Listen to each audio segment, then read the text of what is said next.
Shavuot in Ashkenazi usage, Shavuot in Sephardi and Mizrahi Hebrew, known as the Feast of Weeks in English and as Pentecost in ancient Greek, is a Jewish holiday that occurs on the sixth day of the Hebrew month of Sivan. Shavuot has a double significance. It marks the all-important wheat harvest in the land of Israel, and it commemorates the anniversary of the day God gave the Torah to the entire nation of Israel assembled at Mount Sinai. Although the association between the giving of the Torah and Shavuot is not explicit in the biblical text, the holiday is one of the Shalosh Regalim, the three biblical pilgrimage festivals. It marks the conclusion of the counting of the Omer, and its date is directly linked to that of Passover. The Torah mandates the 7-week counting of the Omer, beginning on the second day of Passover, to be immediately followed by Shavuot. This counting of days and weeks is understood to express anticipation and desire for the giving of the Torah. On Passover, the people of Israel were freed from their enslavement to Pharaoh. On Shavuot they were given the Torah and became a nation committed to serving God. The word Shavuot means weeks, and the festival of Shavuot marks the completion of the 7-week counting period between Passover and Shavuot. The Yarite of King David is traditionally observed on Shavuot. Hasidic Jews also observe the Yarite of the Baal Shem Tov. Shavuot is one of the less familiar Jewish holidays to secular Jews in the Jewish diaspora, while those in Israel as well as the Orthodox community are more aware of it. According to Jewish law, Shavuot is celebrated in Israel for 1 day and in the diaspora for 2 days. Reform Judaism celebrates only 1 day, even in the diaspora. Significance. Agricultural. Shavuot is not explicitly named as the day on which the Torah was revealed by God to the Israelite nation at Mount Sinai in the Bible, although this is commonly quoted to be its main significance. What is indeed textually connected in the Bible to the Feast of Shavuot is the season of the grain harvest, specifically of the wheat, in the land of Israel. In ancient times, the grain harvest lasted 7 weeks and was a season of gladness. It began with the harvesting of the barley during Passover and ended with the harvesting of the wheat at Shavuot. Shavuot was thus the concluding festival of the grain harvest, just as the 8th day of Sukkot was the concluding festival of the fruit harvest. During the existence of the Temple in Jerusalem, an offering of 2 loaves of bread from the wheat harvest was made on Shavuot. Scriptural names in the Torah. In the Bible, Shavuot is called the Festival of Weeks, Festival of Reaping, and Day of the First Fruits. Shavuot, the plural of a word meaning week or 7, alludes to the fact that this festival happens exactly 7 weeks after Passover. In the Talmud refers to Shavuot as Atzeret, referring to the prohibition against work on this holiday and to the conclusion of the holiday and season of Passover. Since Shavuot occurs 50 days after Passover, Hellenistic Jews gave it the name Pentecost.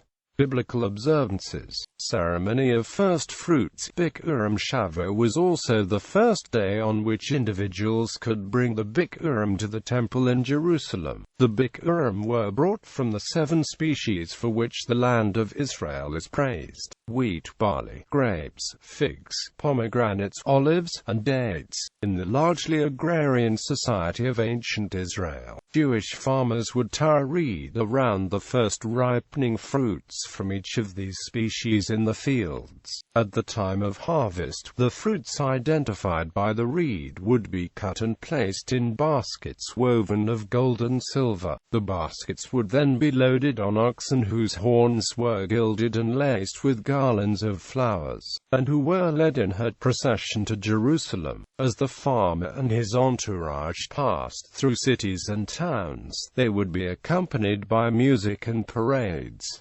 Temple in Jerusalem. At the Temple in Jerusalem, each farmer would present his Bikurim to a Kohen in a ceremony that followed the text of 26:1-10. This text begins by stating, "An Aramean tried to destroy my father," referring to Laban's efforts to weaken Jacob and rob him of his progeny, or by an alternate translation, the text states, "My father was a wandering Aramean," referring to the fact that Jacob was a penniless wanderer in the land of Aram for 20 years. The text proceeds to retell the history of the Jewish people as they went into exile in ancient Egypt and were enslaved and oppressed, following which God redeemed them and brought them to the land of Israel. The ceremony of Bikurim conveys the Jews' gratitude to God both for the first fruits of the field and for his guidance throughout Jewish history. Modern observances. Shavuot is unlike other Jewish holidays in that it has no prescribed mitzvot other than traditional festival observances of meals and merriment, and the traditional holiday observances of special prayer services and the required abstention from work. However, it is also characterized by many minhagim. A mnemonic for these customs is the letters of the Hebrew word acharit. Since the Torah is called Reshit, the customs of Shavuot highlight the importance of custom for the continuation and preservation of Jewish religious observance.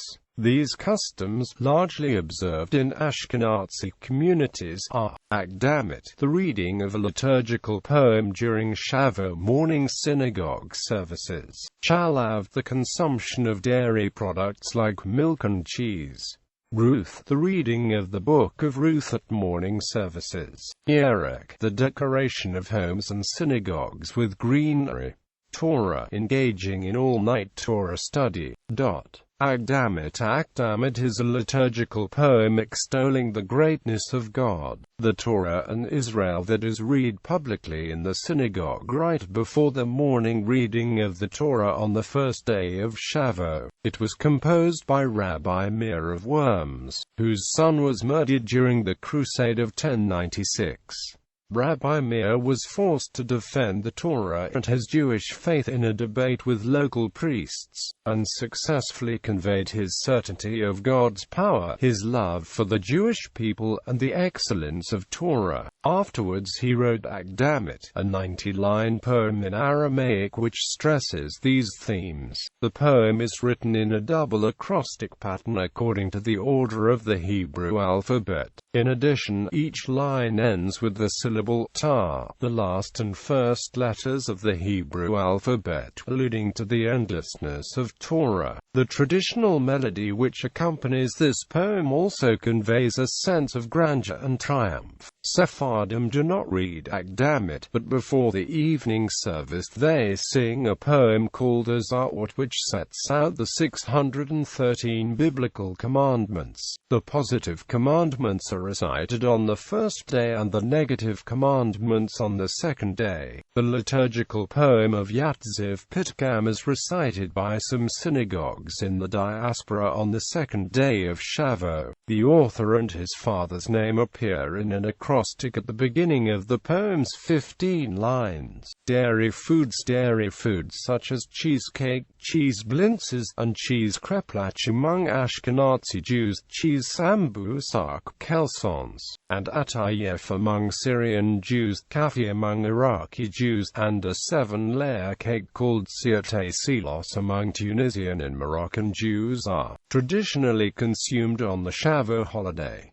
Yemenite Jews do not eat dairy foods on Shavuot. In keeping with the observance of other Yom Tovs, there is both a night meal and a day meal on Shavuot. Meat is usually served at night and dairy is served either for the day meal or for a morning kiddush. Among the explanations given in rabbinic literature for the consumption of dairy foods on this holiday are, before they received the Torah, the Israelites were not obligated to follow its laws, which include shechita and kashrut. Since all the meat pots and dishes now had to be made kosher before use, they opted to eat dairy foods. The Torah is compared to milk by King Solomon, who wrote, "Like honey and milk, it lies under your tongue." The gematria of the Hebrew word shalav is 40, corresponding to the 40 days and 40 nights that Moses spent on Mount Sinai before bringing down the Torah. According to the Zohar, each day of the year correlates to one of the Torah's 365 negative commandments. Shavuot corresponds to the commandment, "Bring the first fruits of your land to the house of God your Lord. Do not cook a kid in its mother's milk."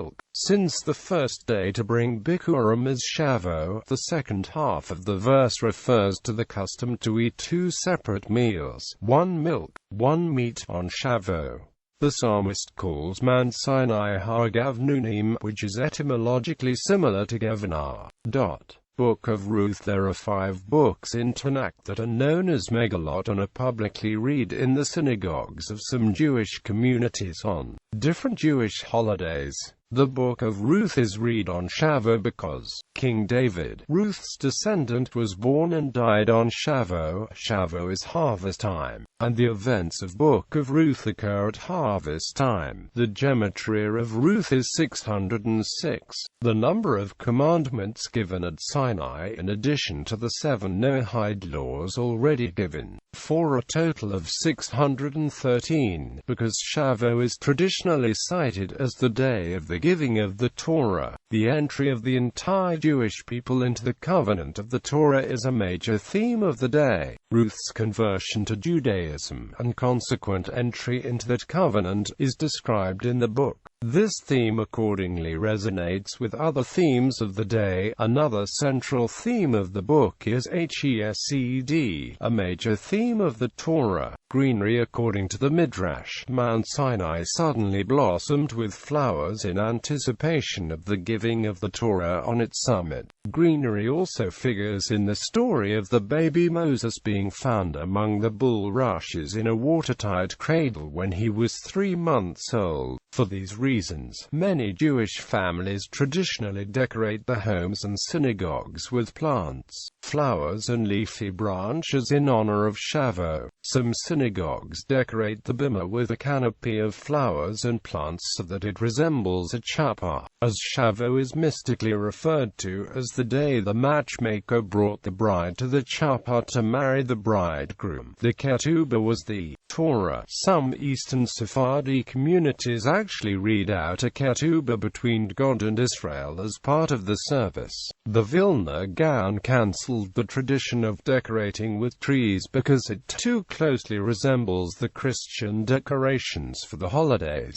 All-night Torah study. The practice of staying up all Shavuot night to study Torah, known as Tikkun Leil Shavuot, has its source in the Midrash, which relates that the night before the Torah was given, the Israelites retired early to be well rested for the momentous day ahead. They overslept and Moses had to wake them up because God was already waiting on the mountaintop. To rectify this perceived flaw in the national character, many religious Jews stay up all night to learn Torah. The custom of all-night Torah study goes back to 1533 when Rabbi Joseph Caro, author of the Shulchan Aruch, then living in Ottoman Salonika, invited Rabbi Shlomo Halevi Alkabetz and other Kabbalistic colleagues to hold Shavuot night study vigils for which they prepared for 3 days in advance, just as the Israelites had prepared for 3 days before the giving of the Torah. During one of those study sessions, an angel appeared and taught them Jewish law. The mass consumption of coffee in the Ottoman Empire is thought to be one factor in the emergence of the practice of all-night Torah study on Shavuot. Any subject may be studied on Shavuot night, although Talmud, Mishnah, and Torah typically top the list. People may learn alone or with a chavruta, or attend late-night shorim and study groups. In Jerusalem, tens of thousands of people finish off the nighttime study session by walking to the Western Wall before dawn and joining the sunrise minyan there. This practice began in 1967. 1 week before Shavuot of that year, the Israeli army recaptured the Old City in the Six-Day War, and on Shavuot Day, the army opened the Western Wall to visitors. Over 200,000 Jews came to see and pray at the site that had been off-limits to them since 1948. The custom of walking to the Western Wall on Shavuot has continued every year since. Tikkun Leil Shavuot. In keeping with the custom of engaging in all-night Torah study, the Arizal, a leading Kabbalist of the 16th century, arranged a special service for the evening of Shavuot. The Tikkun Leil Shavuot consists of excerpts from the beginning and end of each of the 24 books of Tanakh and the 63 books of Mishnah. This is followed by the reading of Sefer Yetzirah, the 613 commandments as enumerated by Maimonides, and excerpts from the Zohar, with opening and concluding prayers. The whole reading is divided into 13 parts, after each of which a Kaddish Rabbanan is recited when the Tikkun is studied in a group of at least 10 Jewish bar mitzvot men. This service is printed in a special book, and is widely used in Eastern Sephardic, some German and Hasidic communities. There are similar books for the vigils before the seventh day of Pesach and Hosha'ar Rabbah. Spanish and Portuguese Jews do not observe this custom. Confirmation ceremonies. In the 19th century, several Orthodox synagogues in Britain and Australia held confirmation ceremonies for 12-year-old girls on Shavuot, a precursor to the modern Bat Mitzvah. The early Reform movement made Shavuot into a religious school graduation day. Today, Reform synagogues in North America typically hold confirmation ceremonies on Shavuot for students aged 16 to 18 who are completing the religious studies. The graduating class stands in front of an open ark, recalling the standing of the Israelites at Mount Sinai for the giving of the Torah. Dates in dispute. Since the Torah does not specify the actual day on which Shavuot falls, differing interpretations of this date have arisen both in traditional and non-traditional Jewish circles. These discussions center around two ways of looking at Shavuot: the day it actually occurs, and the day it occurs in relation to the counting of the Omer, giving of the Torah. While most of the Talmudic sages concur that the Torah was given on the 6th of Sivan, Jose holds that it was given on the 7th of that month. According to the classical timeline, the Israelites arrived at the wilderness of Sinai on the new moon, and the 10 Commandments were given on the following Shabbat. The question of whether the new moon fell on Sunday or Monday is undecided. In practice, Shavuot is observed on the 6th day of Sivan in Israel, and a second day is added in the Jewish diaspora. Counting of the Omer. The Torah states that the Omer offering is the first day of the barley harvest. It should begin on the morrow after the Shabbat, and continue to be counted for 7 Sabbaths. The Talmudic sages determined that Shabbat here means a day of rest and refers to the first day of Passover. Thus, the counting of the Omer begins on the second day of Passover and continues for the next 49 days, or 7 complete weeks, ending on the day before Shavuot. According to this calculation, Shavuot will fall on the day of the week after that of the first day of Passover. Karaites differ in their understanding of morrow after the Sabbath. Karaites interpret the Sabbath to be the first weekly Sabbath that falls during Passover. As a result, the Karaite Shavuot is always on a Sunday, although the actual Hebrew date varies. Other non-rabbinical religious leaders such as Anan ben David, Benjamin al-Nahwadi, Ishmael al-Yukbari, Musa of Tiflis, and Malik al-Ramli, additionally recognized that Shavuot should fall out on a Sunday. Most secular scholarship, as well as Catholics and the historical Sadducees and Boethusians, dispute the rabbinic interpretation. They infer the Shabbat referenced is the weekly Shabbat. Accordingly, the counting of the Omer always begins on the Sunday of Passover and continues for 49 days, so the Shavuot would always fall on a Sunday as well.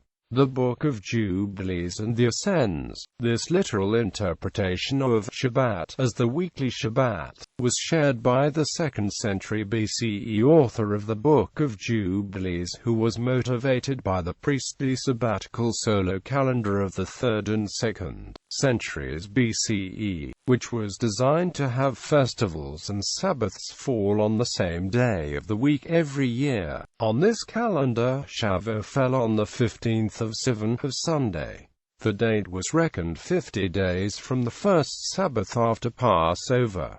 Thus, Job 1:1 claims that Moses ascended Mount Sinai to receive the Torah on the 16th day of the 3rd month in the first year of the exodus of the children of Israel from Egypt. In Job 6:15-22 and 44-1-5, the holiday is traced to the appearance of the first rainbow on the 15th of Sivan, the day on which God made his covenant with Noah. The Qumran community, commonly associated with the Ascends, held in its library several texts mentioning Shavuot, most notably a Hebrew original of the Book of Jubilees, which sought to fix the celebration of this Feast of Weeks on 15 of Sivan, following their interpretation of Exodus chapter 19 verse 1. The Enoch Seminar Qumran scholar Gabriel Boccaccini has suggested that the 1290 and 1335 days of Daniel chapter 12 verses 11 to 12 point to the observance of Shavuot in a restored Israel, as reckoned by the priestly solar calendar. These durations are exactly 30 and 45 days longer than the 3.5 years mentioned in Dan 7:25 and 9:27. The period of 3.5 years amounts to 1,260 days in the priestly solar calendar, because the equinoxes and solstices count as markers of the seasons rather than monthly days. The blessings expected at the end of the 1,335 days pertain to the resurrection to everlasting life mentioned a few verses earlier, and this is the reward to those who refused to forsake the covenant and to death, while those who forsook the covenant face everlasting contempt. Boccaccini sees the 3.5 years as ending at the spring equinox, to be followed by 30 days to complete the 1,290 days, and an additional 45 days to reach the 15th of Sivan, the purported day of Shavuot. For those who refuse to forsake the covenant, this would be the day the covenant would be renewed and the expected blessings would be realized.